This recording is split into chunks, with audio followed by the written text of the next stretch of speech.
কদমতলা কুর্তি এলাকায় বন দপ্তরের অভিযানে উদ্ধার প্রচুর সেগুন কাঠ। বেআইনি কাঠ পাচার রোধে এক বড়সড় সাফল্য পেল উত্তর জেলার বন দপ্তর। ধর্মনগর মহকুমার কুর্তির মধ্য রাজনগর এলাকায় কুর্তি থেকে তারকপুর যাওয়ার মূল সড়কের উপর অভিযান চালিয়ে বিপুল পরিমাণ অবৈধভাবে মজুত করে রাখা সেগুন কাঠ উদ্ধার করেছে বন দপ্তরের কর্মীরা। এই অভিযানে নেতৃত্ব দেন ধর্মনগর মহকুমার বন দপ্তরের যুগ্ম আধিকারিক নবারুণ দে। তার সঙ্গে ছিলেন ধর্মনগর মহকুমার রেঞ্জার সুপ্রিয় দেবনাথ, চুরাইবাড়ি ফরেস্ট বিটেন ইনচার্জ আশুতোষ মালাকার, লালছড়া ফরেস্ট বিটেন ইনচার্জ অভিজিৎ দাস সহ এবং অন্যান্য বনকর্মীরা। বন দপ্তর সূত্রে জানা গেছে, গোপন খবরের ভিত্তিতে এই অভিযান চালানো হয়।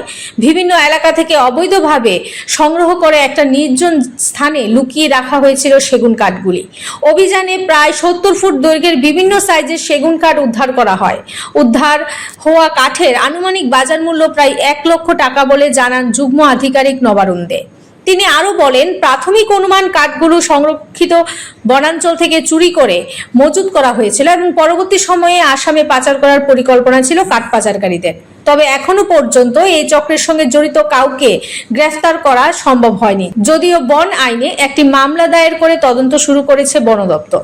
বন দপ্তরের আধিকারিকরা জানিয়েছেন, অবৈধ কাঠ পাচার রুখতে তারা সদা সতর্ক এবং ভবিষ্যতেও এই ধরনের অভিযান আরো জোরদার করা হবে। D report, the social Bangla. My father used to worry about my education and my future, but I found the right path at Techno College of Engineering. Here, we explore the cutting edge of knowledge of physics, chemistry, computer science engineering, electrical engineering, civil engineering, mechanical engineering, electronics communication engineering, 3D design, and artificial intelligence. We are mentored by world-class faculty members and empowered through the Teka Tools initiative, which connects us directly with industry. Techno College of Engineering,